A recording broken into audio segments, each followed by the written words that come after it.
This video will help the vendors navigate through their vendor portal. The first step would be to accept the invite from the property manager to be able to access your portal. Let's get started and show you how to accept the invite. Navigate to the email provider that the property manager emailed your invite to. From there, you will see the vendor portal invite in your email box ready to view. Click on the blue Accept Invite button. If this is the first time registering within Rentvine, then you will need to fill out all the details listed above. Fill out your email address, your first and last name, and your phone number. From there, you will want to create a password and confirm that password. Don't forget to accept the terms and conditions by checking this box. Once completed, hit the Register button. Keep in mind, if you already registered and filled out your email address and password, you will just need to hit the blue Sign In button and fill in your email and password you registered with. You will use that same username and password you set up during the registration process to log on to Rentvine. This is what the vendor portal will look like once you are logged in. You can select the 3 lines to expand the menu bar for easier use.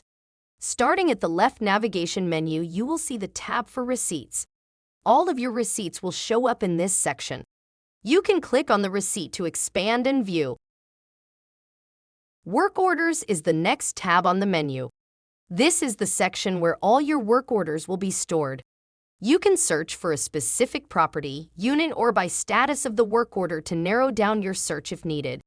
You will see a list of your work orders by work orders listed by number. You will be able to see which property or unit this work order was attached to, as well as the status of the work order. If there is a description filled in, you will see it here along with the date created. Clicking on a pending work order will take you to another screen where you can accept or reject the work order.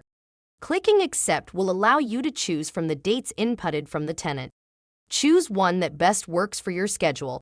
Click Accept Work Order. You just accepted the work order.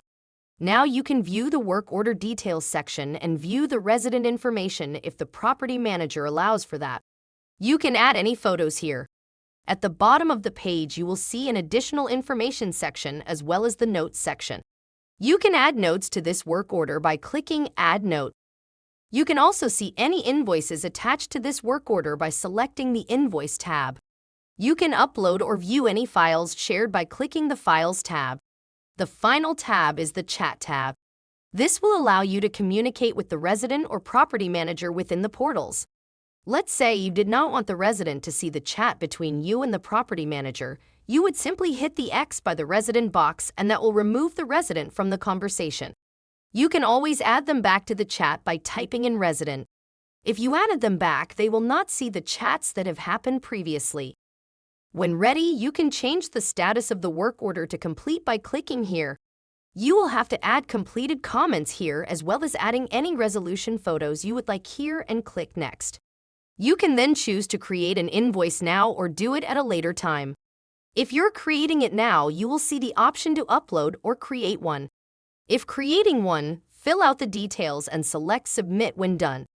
That invoice will be sent to the property manager to pay. The next tab we will review is the Files tab. This is where you can upload any files you would like to store. This will also be where the files will be if they are shared with the vendor from the property manager. You will have the option to download the file if needed. Next is the Invoice tab. Here you can submit an invoice to the property manager by hitting the Submit Invoice button. This will send the invoice to the property manager for review. They will be able to convert the invoice to a bill or decline the invoice on their end. One of our new enhancements that was sent into production recently is the new Estimates tab in the vendor portal. You will see that here. This tab is broken down between 3 sections. All the work order request will be stored under the Request tab. You can click on the requested work order, and the vendor will have the ability to submit an estimate or decline. All of the submitted work orders will be stored under the Submitted tab. This will show all your pending and approved work orders. All of the declined work orders will be stored here. If there are any questions on this process or you feel you need more assistance, please do not hesitate to contact support at support@rentvine.com. We are always glad to help.